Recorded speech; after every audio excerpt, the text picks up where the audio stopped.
Hola, ¿cómo estás? En este vídeo te presento un segundo método para posicionar un formulario en relación a una celda. Podremos posicionar cualquier formulario en relación a cualquier celda y además tienes 5 posiciones preconfiguradas, las cuales te muestro a continuación. Una alineada en la parte superior izquierda, es decir, encima de la celda referencia, o en la parte superior derecha.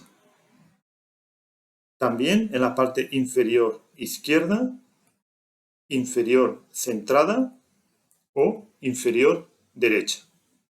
Sigue conmigo que te muestro cómo puedes aplicar este posicionador de formularios en relación a celdas. En la descripción del vídeo tienes el vínculo de descarga de este desarrollo. Tengo abierta la ventana de edición de VBA y 2 libros de Excel, uno el desarrollo y otro un nuevo libro de trabajo. Todo el código del posicionador está en este módulo. Si lo queréis llevar a vuestro nuevo libro de trabajo de desarrollo, solo tenéis que seleccionarlo y arrastrarlo. Se os habrá copiado todo el módulo y a partir del cual ya podréis hacer posicionamiento. Vamos a ver un poco el código.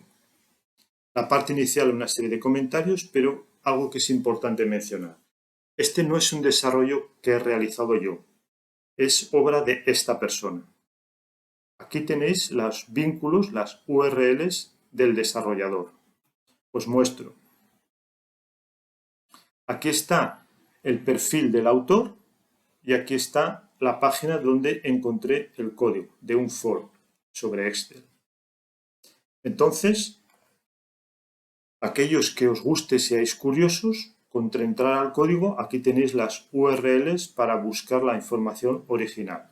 Entonces, mi contribución a este trabajo ha sido crear una optimización y facilitar su utilización. Entonces, ¿cómo podemos hacer esta aplicación? Os lo muestro. Aquí en el módulo 2, lo que tenemos son 5 procedimientos o 5 macros que lo que hacen es la llamada a un formulario con una sola línea de código que es la que gestiona el posicionador. Cada una de estas macros, ¿qué sucede? O de estos procedimientos es llamado desde cada una de estas formas, ¿sí? Entonces, ¿cómo es que podemos hacer el posicionamiento de una manera tan sencilla, de esta optimización que generaba a este desarrollo? Mirad, para ello es tan sencillo como vamos a poner en la práctica. Eliminamos esta línea y ¿qué tenemos que hacer? Importante, antes de mostrar el formulario vamos a incluir esa línea de código que gestiona todo el posicionamiento. Lo primero que tenemos que poner es el nombre del módulo. Para hacerlo un poco más rápido yo lo voy a copiar de aquí y lo pego. Vamos a pulsar punto. Se nos va a mostrar el nombre de un procedimiento que es de uno de los que he creado yo y que gestiona este posicionamiento. Lo seleccionamos. Hacemos clic en la barra espaciadora y nos va a mostrar los 3 parámetros obligatorios para gestionar el posicionamiento. El primero, que está en negrita, como podéis observar, forName es el nombre del formulario sobre el cual vamos a actuar, que debe ser el mismo que el que tenemos aquí. Entonces ponemos userform 1, coma.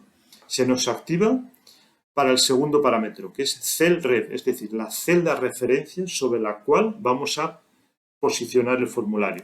En nuestro caso vamos a poner active cell, pero puede ser cualquier otra celda, es decir, cualquier código que represente una celda.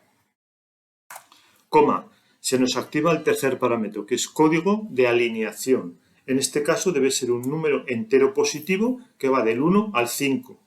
En este caso vamos a poner 1.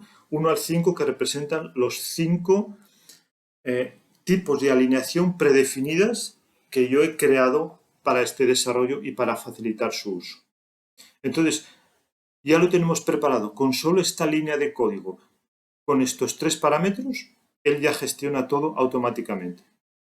Entonces, hacemos la llamada y nos lo muestra. Si nosotros cambiaríamos al número 2, obviamente nos va a cambiar el posicionador. el número 2 lo teníamos para el formulario 2 y alineado en la parte superior derecha. Al cambiarle el número, ¿sí?, al número 1, nos va a posicionar, en este caso, el formulario 1, pero también en la parte superior derecha. Entonces veis que es muy sencillo aplicar el posicionamiento en una sola línea de código. También, como observáis, hay unas celdas sombreadas en amarillo. Si nos posicionamos en ella, nos va a mostrar un formulario con algún tipo de alineación. Entonces, para aquellos que os interese, estamos en la hoja 1. Si nos vamos al código y abrimos el código de la hoja 1, tendréis este código, que lo que hace es que cuando estemos posicionados en esta celda, pues me muestra el formulario y le aplico un posicionamiento. Entonces, si os interesa, tenéis aquí un código de ejemplo que podéis copiar a vuestro desarrollo o adaptarlo a vuestras necesidades. Otro detalle que quería mostraros. Por ejemplo, vamos a elegir esta celda, vamos a sombrearla en un color diferente, por ejemplo en un azul, ¿sí? Es la celda C8. Entonces vamos, por ejemplo, al número 1 y en vez de Active Cell vamos a cambiar y vamos a ponerle, hemos dicho C8, solo para mostraros que también funciona perfectamente. En este caso, la celda 8 va a ser fija en cuanto a la posición cuando llamemos al número 1. Vamos a mostrarlo. Llamamos al número 1 y nos lo posiciona encima de la celda. No importa si es en este caso no es la celda activa. He definido esta celda específicamente, por tanto, cada vez que lo llamo, me lo posiciona en esa celda. Muy bien, entonces así os muestro otra manera de cómo está funcionando. Y por último, algo importante de mencionar. Si la celda referencia, ya sea la celda activa o una celda fija, no está visible en la pantalla, no aplica posicionamiento. El desarrollo original, ¿sí?, lo que haría es que te posiciona el formulario más o menos aquí. Yo lo he modificado y te lo dejo en el centro de la aplicación, que es una forma más natural o más intuitiva y que los usuarios están más acostumbrados. Pero la parte más importante, que también he incluido en las modificaciones que he hecho, es que cuando la celda no está visible, lo que hago es que te muestro un mensaje de información, en el cual te digo que la celda referencia y te explica cuál es, no está visible en pantalla, por tanto no se aplicará ningún posicionamiento. Esto me parece importante. ¿Por qué? Porque si no, cualquier persona que esté utilizando este posicionador, al no aplicar el posicionamiento esperado, podría interpretar erróneamente que no está funcionando bien. Y sí que está funcionando, pero hay que entender que la celda referencia tiene que estar en el rango visible de la pantalla. Y de momento es todo. Me parece que podemos utilizar un posicionamiento de formularios con relación a celdas que funciona muy bien. En mi canal tengo otro vídeo publicado con un método 1, que ese sí que lo desarrollé yo completamente. Pero honestamente este desarrollo es mejor. Así que si vosotros decidís elegir, yo optaría por este segundo método. Y por último solo me queda algo que ya debéis de saber, ¿sí? Que es que me regaléis un me gusta, os suscribáis a mi canal, dejéis vuestros comentarios y por último compartir el vínculo de este vídeo. Hasta el próximo vídeo.